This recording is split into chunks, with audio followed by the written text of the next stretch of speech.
আমি আগবঢ়াই নিব বিচাৰোঁ আমাৰ যি প্ৰজন্ম আছে এই প্ৰজন্মক আমি আগবঢ়াই আমাৰ যি শিপা আছে এই শিপা ধৰি ৰখা আমি চেষ্টা কৰিছোঁ। আজিও আমি সেই অনুষ্ঠান আৰম্ভ কৰিছোঁ আৰু যি সামৰণি অনুষ্ঠান আছে এই সামৰণি অনুষ্ঠান আমি বৰ্ণাঢ্য কাৰ্যসূচীৰে বিগত বৰ্ষতো অনুষ্ঠিত কৰিছোঁ আৰু এই বছৰো অনুষ্ঠিত কৰিছোঁ আৰু কিছু সময়ৰ পিছতে সংগীতানুষ্ঠানৰো অনুষ্ঠান আছে। মুঠতে এটাই কথা, আমাৰ যিসকল উঠি অহা প্ৰজন্ম আছে উঠি অহা প্ৰজন্মই আমাৰ ভাষাটোক জানিব লাগিব, আমাৰ জাতিটোক জানিব লাগিব, আমাৰ যি শিপা আছে, আমাৰ মাটিৰ গোন্ধ থকা আমাৰ যিসমূহ সম্পদ আছে, আমাৰ সংস্কৃতি আছে, সেই সংস্কৃতিসমূহ জানিব লাগিব আৰু তাৰ বাবেই ধনশিৰিঘাটৰ ৰাইজিং স্পৰ্টছ ক্লাবে সমূহ ৰাইজৰ সহায় সহযোগিতাত এই অনুষ্ঠান আৰম্ভ কৰিছে। এটা বছৰ পাৰ কৰিলোঁ আমি আৰু এই দ্বিতীয় বৰ্ষ। ইয়াৰ পিছত অনাগত ভৱিষ্যতো আমি এনেধৰণে আমাৰ যি প্ৰজন্ম আছে প্ৰজন্মসমূহক আগবঢ়াই নিবলৈ আমি এনেধৰণৰ প্ৰচেষ্টা হাতত আগবঢ়াই যাওঁ। আমাৰ ইয়াত 200ৰো অধিক প্ৰশিক্ষাৰ্থী আছিল, 200ৰো অধিক প্ৰশিক্ষাৰ্থীয়ে ইয়াত প্ৰশিক্ষণ গ্ৰহণ কৰিছে আৰু ঢোল বাদনতো আমাৰ প্ৰায় 50জনতকৈ অধিক আমাৰ ঢোল বাদনৰ শিল্পী আছিল। তাৰ লগতে আমাক ৰাইজে সমূহ সহযোগিতা কৰিছে। আজিও দেখিছে ৰাইজ যথেষ্ট উপস্থিত হৈছে আৰু প্ৰত্যেক দিনাখনেই ৰাইজে তেওঁলোকৰ ল'ৰা ছোৱালীসমূহক ওলাই লৈ আহিছে।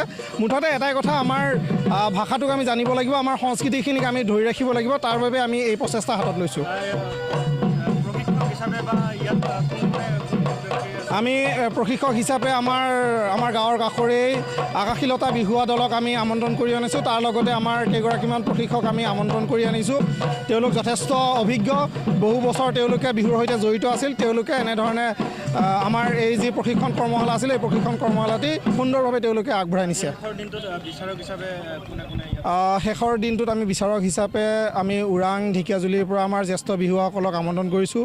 দৰথী শইকীয়া বিহুৱতী সকলোৱে চিনি পায়, জ্যোতিৰ্ময় শইকীয়া জ্যেষ্ঠ বিহুৱা তেওঁলোকক সকলোৱে চিনি পায় আৰু তাৰ লগতে গণেশ ডেকা ঢেকীয়াজুলিৰ পৰা, তেওঁকো আমি আজিৰ বিহুৰ বিচাৰক হিচাপে আমি আমাৰ এইকেইদিন যি শিকা হ'ল সেই শিকাখিনিৰ ওপৰতেই প্ৰশিক্ষাৰ্থীসকলৰ ওচৰত এটি প্ৰতিযোগিতা ৰাখিছোঁ। সকলোৱে একেলগে নাচিছে। তাৰ মাজৰ পৰাই শ্ৰেষ্ঠ যিসকল আছে প্ৰথম দ্বিতীয় তৃতীয় আমি বাছনি কৰিম আৰু তেওঁলোকক আজি আমি ইয়াত পুৰস্কৃত কৰিম।